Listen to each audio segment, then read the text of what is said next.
In this episode, we talk about presence of water on the moon's polar regions. We also talk about the investigation underway for the 17 mysterious deaths in Jammu's village last month. But first, we talk about the tensions in Nagpur. Hi, I'm Ichha Sharma, and you're listening to Three Things, the Indian Express news show.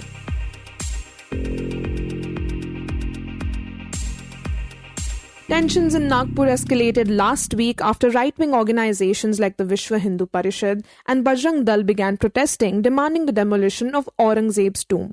And although the police tightened security later, the situation worsened 2 days back after rumors spread that a holy book had been desecrated during one of the protests. The rumors sparked mob violence and arson, with vehicles being set on fire. At least 33 policemen and 5 civilians were injured, including one person who's currently in the ICU. Curfew has now been imposed in several parts of the city, and many shops, schools and workplaces remain closed, especially in the old part of the city.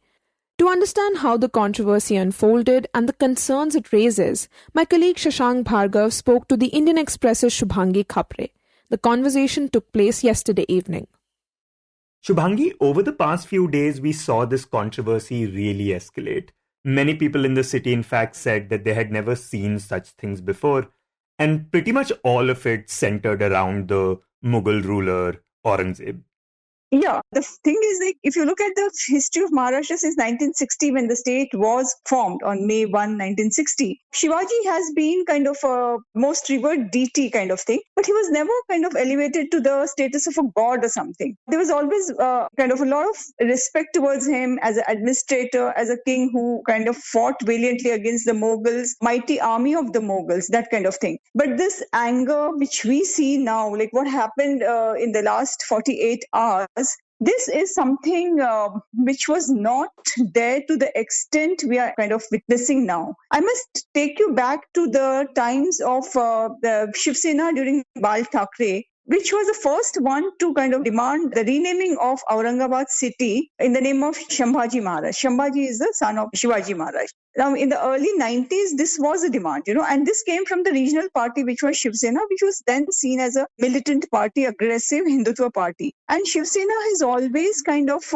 believed or tried to kind of take pride in saying that they are a party which inherits the legacy of Chhatrapati Shivaji, not in terms of relations or, relatives in that sense, but they always took pride like they are the kind of custodians of taking forward Shivaji's legacy. And it also helped them to a large extent because they were the regional parties, and both BJP as well as the Congress, being the pan-Indian parties, they never indulged in this kind of regional aggression, though Shivaji as a warrior king was revered by one and all across the political parties. Right, but when we talk about the demand for raising Aurangzeb's tomb, which actually lies in Khuldabad, which is around 500 kilometers from Nagpur, that demand we have only seen in the recent past. And in fact, this time, the whole controversy started after Samajwadi Party MLA and state chief Abu Azmi commented on the hit Bollywood film Chhava, which is actually centered around Chhatrapati Shambhaji Maharaj. And he was actually critical of how Aurangzeb was portrayed in it. He said that wrong history is being shown in Chhava. Aurangzeb built several temples, and that he thought that he was not a cruel administrator. And that is what the VHP and Bajrang Dal leaders latched onto. In fact, Bajrang Dal leaders said that if the government does not act on their demand, then the tomb will meet the same fate like Babri Masjid. Yes, that's true. This movie Chhava has been a super hit, and it's been a great, great, great success. No doubt about it. And I think the Prime Minister Narendra Modi also mentioned in one of his talks where he referred to the word Chhava. He mentioned it in one of this, public event. ये महाराष्ट्र और मुंबई ही है जिसने मराठी फिल्मों के साथ साथ Hindi cinema को ये ऊंचाई दी है, और इन दिनों तो छावा की धूम मची हुई है. Now, it's a fact that both Chhatrapati Shivaji and Chhatrapati Shambhaji, they are great warriors, they are highly revered, and their contribution cannot be undermined. No doubt about it. And I think because of the movie, the sentiments of the people I think somewhere, yes, because when you go to the theatre, when you see the reaction of the common man, it is true, this movie has been, the portrayal of Shambhaji Maharaj is very, very moving. And we can see people actually in tears. They are very agitated inside. There's a lot of anger against Aurangzeb. But even before the movie was screened, basically, the anger, the history, when people read the history, for generations together, people always saw Aurangzeb as a cruel administrator. I mean, he may have been a good administrator, not good administrator, but there are documents that show that, how badly the atrocities, the brutalities he inflicted on his own relatives, his father, brothers. So even before the movie or even before the right wing, I mean, if we can say, even the BJP has kind of taken up this issue, or the right wing frontal organizations have taken up this issue, Aurangzeb was always seen in the bad light, seen as a very cruel kind of administrator, especially in Maharashtra. So I think by raising this issue, Samajwadi Party's Abu Azmi, the leader, I think, he was trying to play to the galleries. He was trying to probably put his own point of view. There was also some kind of a politics in that, because he probably was trying to provoke the ruling party, which is in majority. And also the BJP probably, or the frontal organizations also reacted in the same way. One can say up to that point. And the reasons for this are varied. Like if you talk to other opposition parties, they believe that this was deliberately a kind of understanding between the ruling and Samajwadi Party to deflect real issues. I mean, this is the argument that comes from Congress, NCP, SP and Shiv Sena UBT. Yeah, it started with Azmi's statement, and then VHP and Bajrang Dal took it up, and they were protesting in the city of Nagpur. And during that, an effigy was burnt of Aurangzeb. And this led to rumors that a holy book was desecrated. And this is what led to this violence in Nagpur, where several people were injured, including one who is in the ICU right now. Vehicles were torched, and the police also fired tear gas shells at the mob.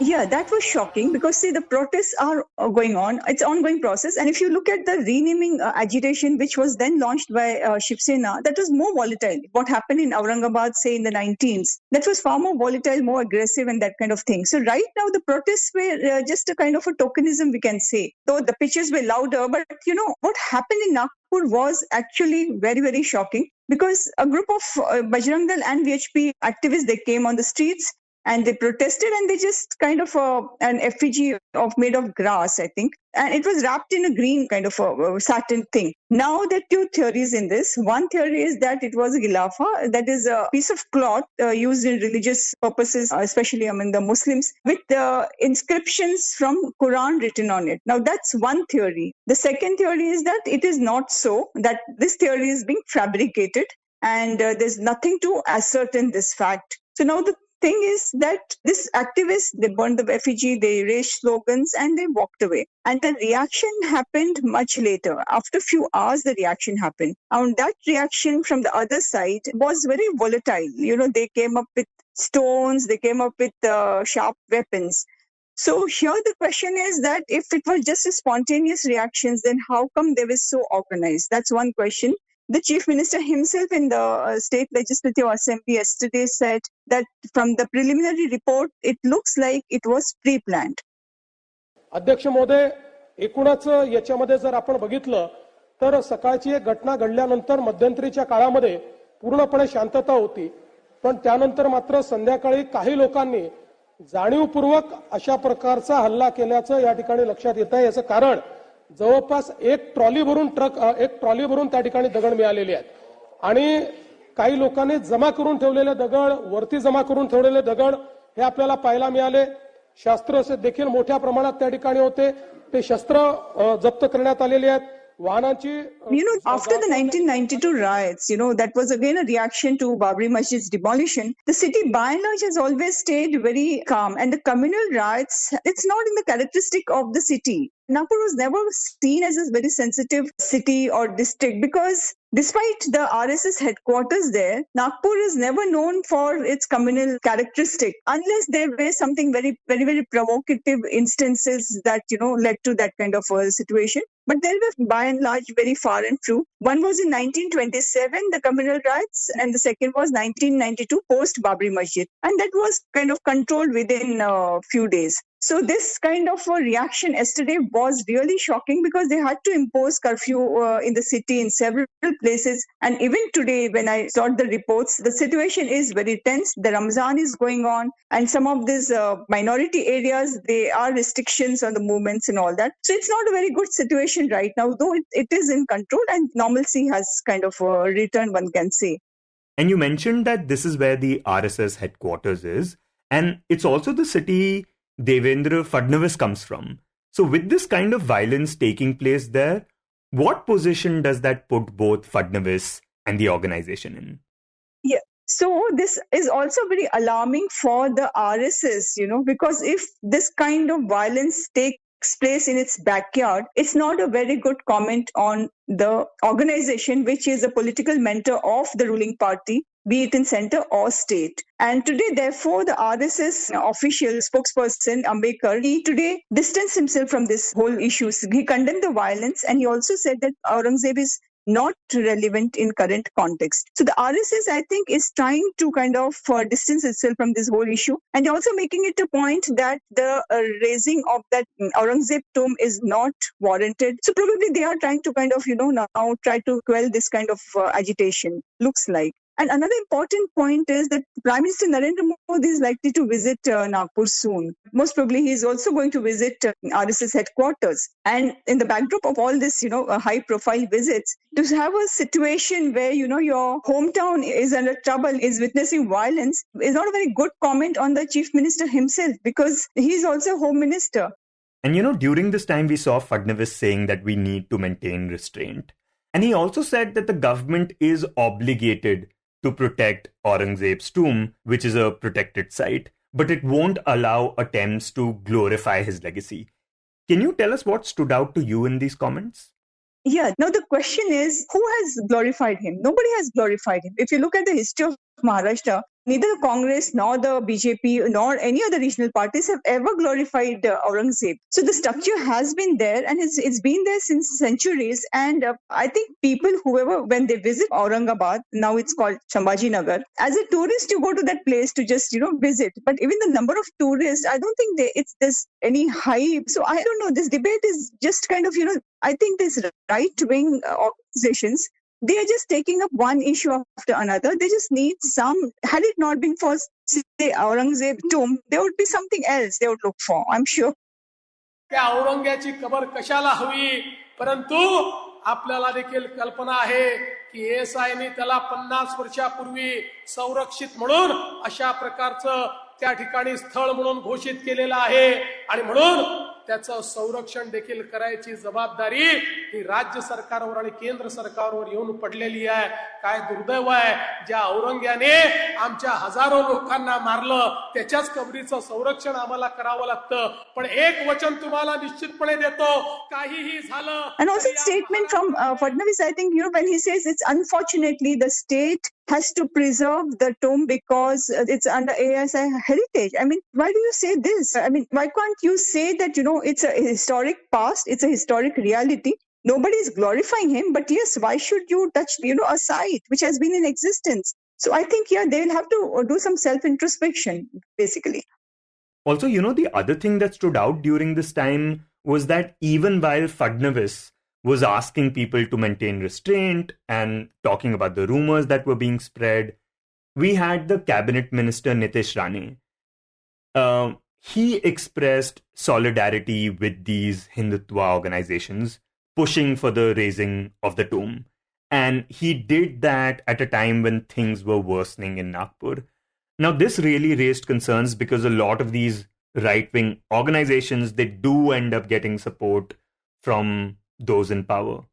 Yes, you're absolutely right. What's happening is there's a political patronage to all this, See, now in Maharashtra, the situation is the ruling party is very, very powerful with 237 MLAs out of 288. And the opposition is on complete back foot. they're far, far less in terms of numbers, to kind of actually be their voice heard or, take any action. So in this situation, the ruling party is expected to behave more responsibly. And especially when you are holding the charge of law and order, when you are in the ruling party, when you want to drive the state to a trillion-dollar economy and all these things, talks when you're giving. Exactly on Monday, the government completed 3 months since it took charge of this state government. And this kind of violence happened on the same day. And if you look at the statements from Nitish Rane, now Nitish Rane is a cabinet minister in Fadnavis government. And the kind of statement he's making, many times the opposition let it go, overlooks it, and they don't even respond. But he's making very, very frivolous kind of remarks. And nobody in the party admonishes him. Nobody is questioning him why he's doing. Because first of all, even if a member of a ruling party says something like that, you have to kind of reprimand him. But here you have a cabinet minister who not only goes on speaking whatever he wants, the way he wants at any forum, but also on the floor of the state legislative assembly. And nobody even ticks him off, raps him. I mean, that is very, very questionable. I mean, Fadnavis will have to answer all these questions because I believe, he's the chief minister, he's the head of the state, he's a home minister. So it is his responsibility and duty not only to see the welfare of the entire state and its citizens, but also ensure law and order everywhere, be it his hometown or anywhere in the state. And Shubhangi, what was the opposition's role during this time? Because there was obviously a lot of political mudslinging, but we also saw the state Congress chief, Harshvardhan Sapkal, for example, equating the governance of Aurangzeb with that of Fadnavis. And when asked to apologize, he stood by his statement.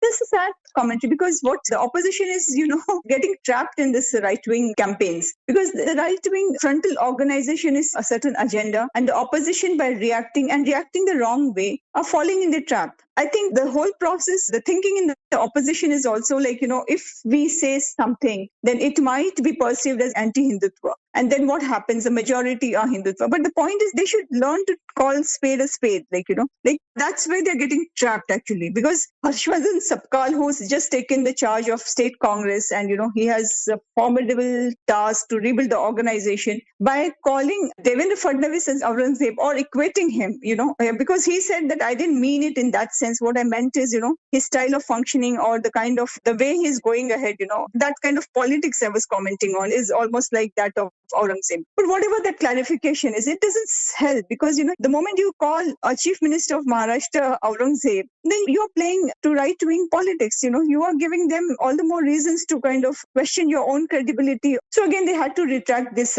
statement against the chief minister Fadnavis. But yes, the situation overall is not good. Because when you completed 100 days on March 17, instead of people talking about your achievements, what came at the forefront is your own city, your own hometown is burning. There's tension, there's communal tension there, and there's violence. And I think somewhere they will have to reflect because you cannot do this kind of politics. You cannot keep that communal tensions going everywhere. You have to come as head of the state. You have to lead from the front and you have to say enough is enough. I think time has come for Fadnavis to say enough is enough now.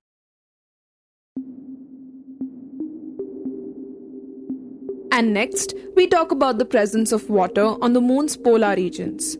New findings from Chandrayaan-3, India's lunar mission, suggest that water ice deposits on the moon may not be limited to the polar regions as previously believed. Scientists analyzing data from an instrument on board Chandrayaan-3's lander have observed temperature variations indicating conditions favorable for water ice accumulation in regions beyond the lunar poles. The study, conducted by the Physical Research Laboratory in Ahmedabad and published in the journal Communications, Earth and Environment, could have major implications for future lunar exploration and resource utilization. The Indian Express's Amitabh Sinha in this segment discusses the key findings of the study and their significance. Amitabh, could you start by telling us what the polar regions of the moon are and why they have been in the primary focus for water ice exploration? So the polar regions are, similar to the polar regions on the Earth, the north and south poles. So you have the north and south pole of the moon as well. And the areas around that are known as the polar regions, about 10 or 20 degrees from the actual pole. Those are the polar regions. Now, why are they an area of interest, particularly from the point of view of presence of water? Because these are areas which are very, very cold on the moon. These are, in fact, the coldest areas on the moon. And these are the areas where you don't get the sunlight. These areas are completely dark. The Earth, for example, is, it's tilted. It's tilted. If you remember, your school books would have told you there is a 23-degree tilt. The Earth is not hanging straight. It is slightly tilted. The moon, in fact, is hanging straight. And because of which the polar regions, the top and the bottom of the moon, it doesn't get any sunlight. Now, when it doesn't get any sunlight, those areas are very, very cold, and also the surface, and these are like rocky areas, and the regions below these, there are big craters in these polar regions, and below these craters, the temperatures are very, very low, minus 250 degrees centigrade, around that kind of temperature. Now, it is believed that if water is trapped in the form of ice in those areas, and it has also been now proven by the studies that were carried out through the instruments on Chandrayaan-1, and the fact that this water ice was primarily located in the polar regions of the moon. Also, why is the presence of water ice on the moon such a crucial discovery? How does that discovery change our understanding of it?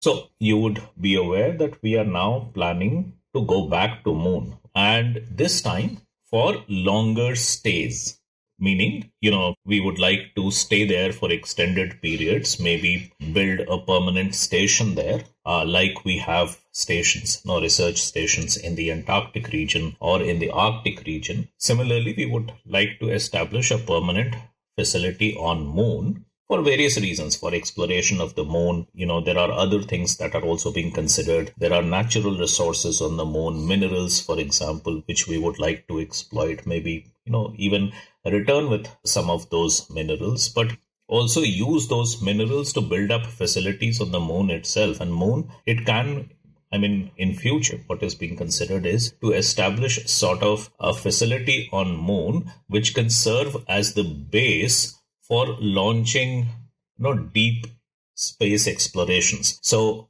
if you launch from the moon, if you start from the moon, then you have the ability to go much deeper into space with much lesser amount of energy, because there is no gravity on moon. Now, if that is the idea, then for people who would be staying there for extended periods, water is water would be very, very essential for survival. But even for other things, water can be split into hydrogen, and that hydrogen can be used for energy. So for those kind of things, the presence of water is very, very significant. Right. And Amitabh, as you mentioned, that Chandrayaan-1 played a significant role in detecting water signatures on the moon. So how does the new evidence from Chandrayaan-3 expand upon those findings? So Chandrayaan-1, the instruments that it was carrying, there were two instruments which actually confirmed the presence of water. One was an ISRO instrument. The other was an instrument that was put on board by NASA. And both of them showed that, one, they confirmed the presence of water, that there was presence of water ice. And two, they indicated that the bulk of this, almost most of the water ice, was concentrated in the polar regions where the temperatures are likely to be very, very low. Right? Now, what Chandrayaan-3 does, and this particular instrument that we have reported on, these findings suggest that, water on the moon is possibly available in areas that are far away from the polar regions as well.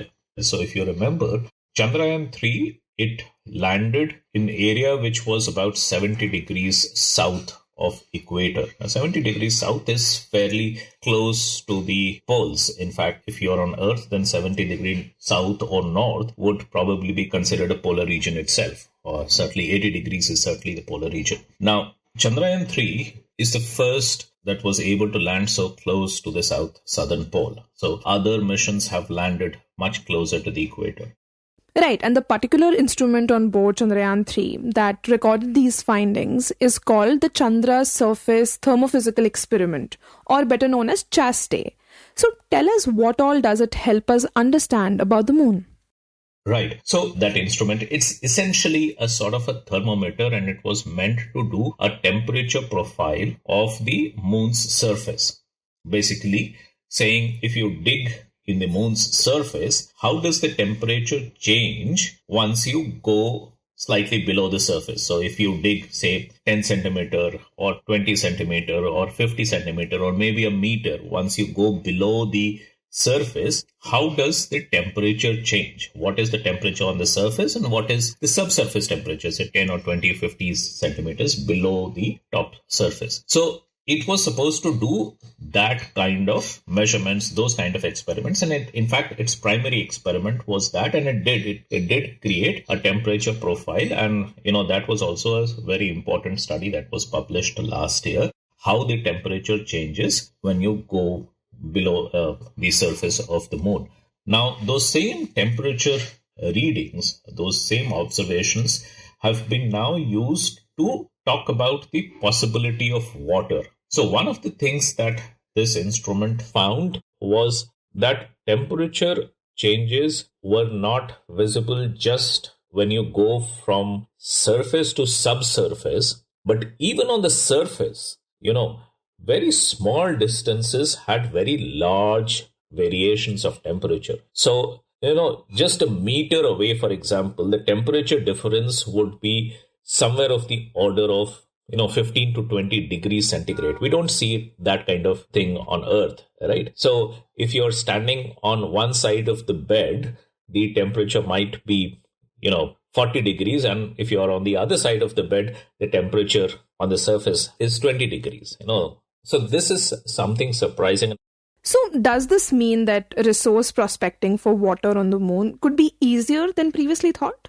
Yes, that is precisely the significance of this study because, and as we discussed earlier, it's much easier to land near the equatorial regions than polar regions. So if water was concentrated only in the polar regions, it would have been that much more difficult to extract that resource and bring it back to where they want to set up the facilities, right? But if it is available in other areas as well, in the adjoining areas, then, Chandrayaan 3 has already landed. It's possible other missions would also be able to land. But landing in the polar regions is very, very difficult because one, it is a completely dark region. There is no sunlight. And what that means is because the spacecraft itself and all the instruments on board, they run on solar energy. So they need sunlight to maintain the power. Also, because the temperatures are so low, most of the electronics and the engineering doesn't work at such low temperatures, right? So it's much more difficult to reach the polar regions and then extract water from there. If it is available in other areas as well, then it makes the resource extraction that much more easier. So I think you're absolutely right on that.